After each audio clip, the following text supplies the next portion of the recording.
Rest. Most physicians say they want more of it, but when they actually get the chance to slow down, they don't. They reach for their phone, they feel restless, uncomfortable, almost guilty. Because when you've been wired to be productive your entire life, rest doesn't feel relaxing. It feels unproductive. There's nothing to show for it, no box checked, no sense of progress.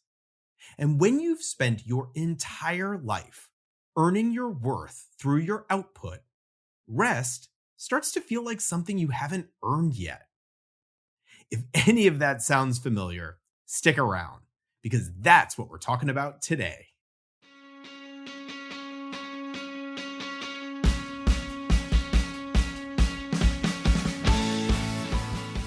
This is the Better Physician Life podcast.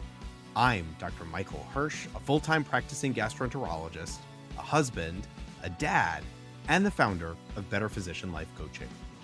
This podcast is designed to help physicians create work-life balance, set goals, manage stress, and feel more present at home and less annoyed at work. It's time to stop feeling trapped in medicine and start enjoying the lives we've worked so hard to build. Well, hey everyone, and welcome back to the Better Physician Life podcast. Thank you so much for being here today. So today we are talking about rest, not the Instagram version, not the take a vacation and everything will be fine version, but real rest. The kind that actually works and makes it feel like the rest of your life can be sustainable. We'll talk about why it's so hard for physicians, why we resist it even when we're exhausted, and how to start building it back into your life in a way that's realistic and sustainable. Because rest doesn't always come naturally to people who were trained to never stop, to keep going, to push through, to never give up, even when they're completely exhausted. How do I know? Because this sums up my life to a T. So a few years ago, I decided it was time to figure this out. It was time to take rest more seriously. I didn't just think about it though. I actually planned for it. I gave myself one job for an entire month. Do nothing. That was the goal. No projects, no to-do lists, no tasks, no plans to use my time well. Just rest, recharge, relax, spend time with my family, be more present for the day-to-day stuff, read for pleasure, listen to music, and just slow down. And I would love to tell you that I succeeded. I would love to tell you I turned over a new leaf and everything shifted after that month. But that didn't happen. I failed. Not just a little bit, not 1 or 2 days. I honestly could not do it. And it wasn't because something unexpected came up. It wasn't because work got out of hand. It wasn't because I didn't have the time. It was because every time I finally stopped moving, I didn't know what to do with myself. I'd sit down to rest and feel uneasy. My brain would immediately start scanning for problems, for things that needed to get done. I'd reach for my phone, and without even thinking about it, I was scrolling. What I learned very quickly was this. I didn't just need rest. I needed to learn how to rest. And here's the thing, that realization was both frustrating and incredibly relieving. Frustrating because I wanted rest to be simple, and relieving because it showed me exactly what I needed to be working on. It wasn't necessarily a personal failure. It was my conditioning. Medicine trains us to override signals. Fatigue becomes something to push through. Discomfort becomes something to ignore. Rest becomes something you earn after the work is done. And let's be honest, the work is never really done. So rest just keeps getting postponed indefinitely. Over time, your nervous system adapts to that pace. Constant motion starts to feel normal, and stillness starts to feel wrong. So when you do finally slow down, it's not calming, it's unsettling. Not because rest is bad, but because you haven't practiced it in a very long time. That's when I started rethinking what rest actually looks like. Because up until that point, I had a pretty narrow definition of rest. I thought rest meant doing nothing, sitting still, lying on the couch, turning everything off. And for me, that didn't work. My body would stop moving, but my brain kept going. I'd sit there feeling restless, distracted, almost agitated. It didn't feel restorative. It felt wrong. What I eventually realized was that not all rest looks the same. There's passive rest and there's active rest. Passive rest is what most of us picture. Again, sitting, laying down, being still. And it's really important. We need it. It's diastole for the systole of life. But for a lot of physicians, especially those of us who have spent years running at full speed, passive rest is actually the hardest place to start. Active rest, on the other hand, was the gateway for me. Active rest still involves movement, but there's not always a measurable output, not a specific metric or a goal to hit. For me, that looked like going to the gym, not to get huge or hit a personal record. It was just to move, to stay healthy, to work through stress. It can look like going for a walk without tracking steps, or straightening up the yard, doing something physical without necessarily trying to accomplish anything. And here's the part that I already knew, but that somewhat still surprised me. After active rest, passive rest becomes more possible. Once I moved my body and burned off some of that stored stress and tension, sitting still didn't feel so uncomfortable. The mental noise quieted down, my whole system felt more settled. Going to the gym isn't lying on the couch, but it is restorative. And afterward, sitting on the couch felt more doable. And that was a pretty big shift for me, because it meant I didn't have to force myself into stillness right away. I could ease into rest instead of trying to flip a switch. And that idea alone, that there's more than one way to rest, made the whole thing feel more doable. Once I started thinking about active rest, something else kind of clicked for me. It wasn't just about movement.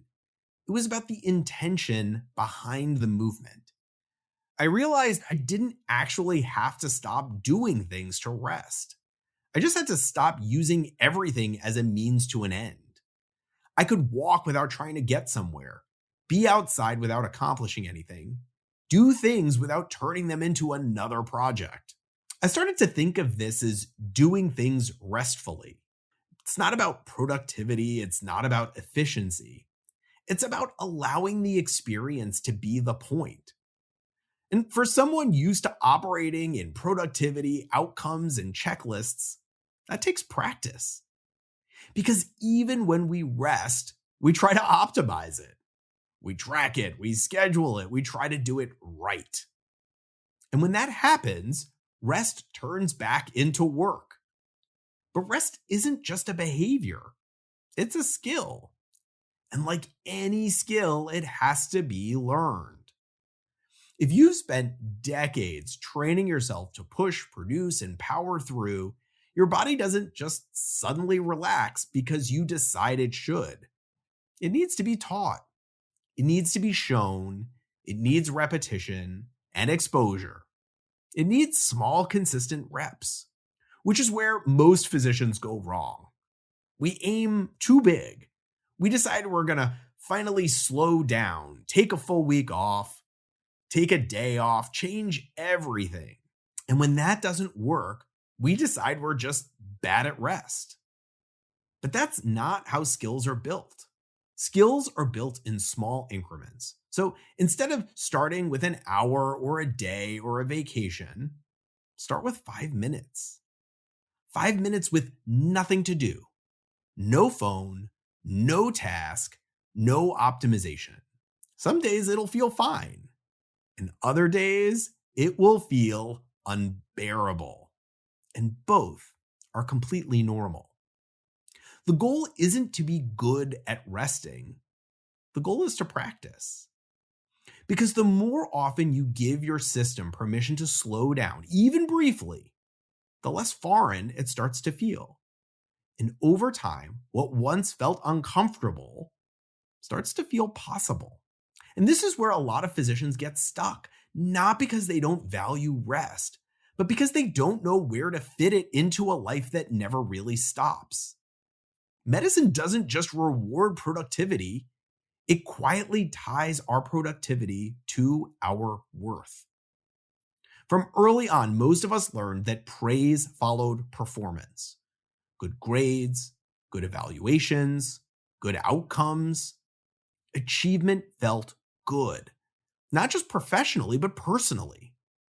So over time, it's easy to start believing that rest has to be earned, that you're allowed to slow down only after you've done enough. The problem is that enough is a moving target. There's always another patient, another chart, another thing you could be doing. So rest gets pushed to the margins, or it comes with guilt. If I rest, someone else has to pick up the slack. If I slow down, I'm falling behind. If I stop, I'm being selfish. And once guilt enters the picture, rest stops working. You can be sitting still and still feel tense. You can be on vacation and still feel on edge. Because your body might be resting, but your mind is keeping the score. That's why so many physicians say, I took time off and it didn't help.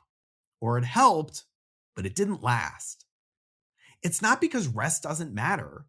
It's because rest with guilt isn't rest. So here's the reminder we all need to hear over and over again. Rest isn't a reward for getting everything done. It's a requirement if you want to keep going. Think about a beating heart. Diastole is rest, and it's not optional.